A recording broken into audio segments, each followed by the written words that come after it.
Judges 16.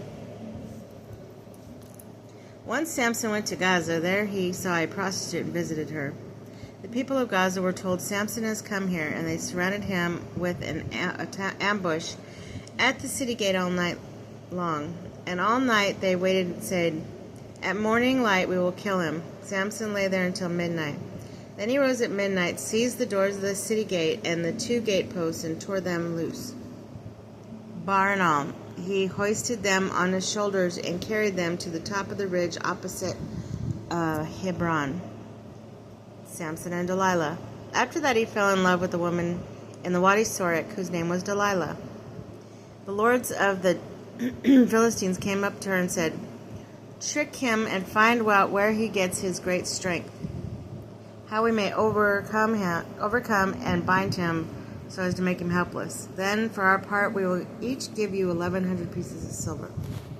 So Delilah said to Samson, "Tell me where you get your great strength and how you may be bound so as to be made helpless." "If they bind me with 7 fresh bowstrings that have not dried," Samson answered her, "I'll grow weaker and be like anyone else." So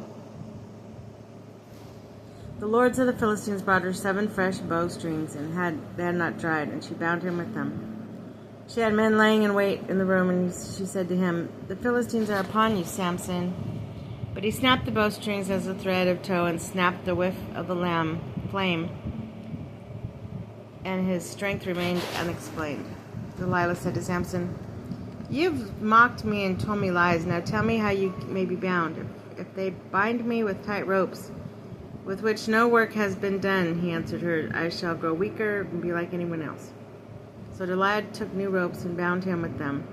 Then she said to him, "The Philistines are upon you, Samson," for there were men laying in wait for the rooms. But he snapped the ropes off his arms like thread.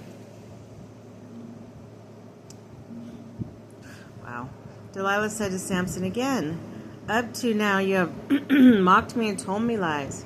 Tell me how you may be bound." He said to her, "If you weave 7 locks of my hair with a web and fasten them with a pin, I shall grow weaker and be like anyone else." So when he went to the bed, and Delilah took the 7 locks of his hair and wove them into the web and fastened them with a pin, then she said, "The Philistines are upon you, Samson." Awake from his sleep, he pulled out both the loom and the web. Then she said to him, "How can you say I love you when your heart is not mine?" Oh my goodness. 3 times already you have mocked me and not told me where you get your great strength. She pressed him continually and pestered him till he was deathly weary of it. So he told her all that was in his heart and said, "No razor has touched my head, O Samson, for I have been a Nazarene for God from my mother's womb. If I am shaved, my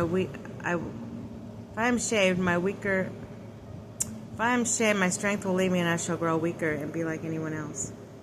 When Delilah realized that he had told her all that was in his heart, she summoned the lords of the Philistines, saying, "Come up this time, for he has told me all that is in his heart." So the lords of the Philistines came to her, and she brought money with him. She put him to sleep on her lap, and called for a man who shaved off 7 locks of his hair. Immediately became helpless, for his strength had left him. When she said, "The Philistines are upon you, Samson," he woke from his sleep and thought, "I will go out as I have done time and again and shake myself free." He did not realize that the lords had left him. But the Philistines seized him and gouged out his eyes. Ooh. Then they brought him down to Gaza and bound him with bronze fetters, and he was put to the grinding grain in the prison. But the hair of his head began to grow as soon as it was shaved. The death of Samson.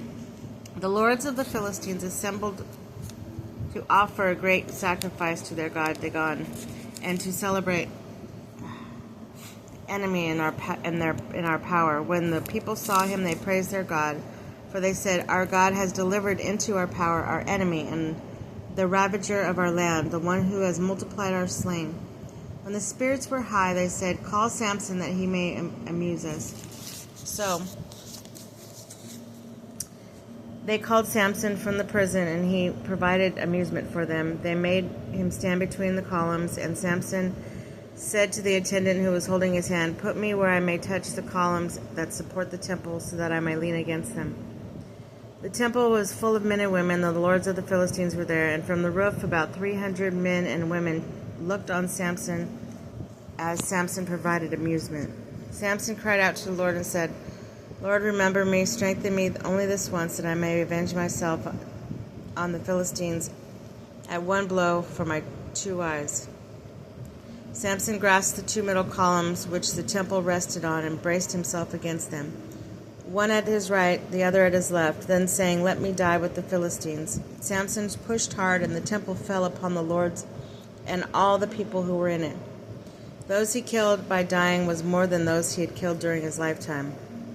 His kinsmen and all his father's house went down and bore him up for burial in the grave of the Manoah, his father, between Zorah and Eshtaol. He had judged Israel for 20 years.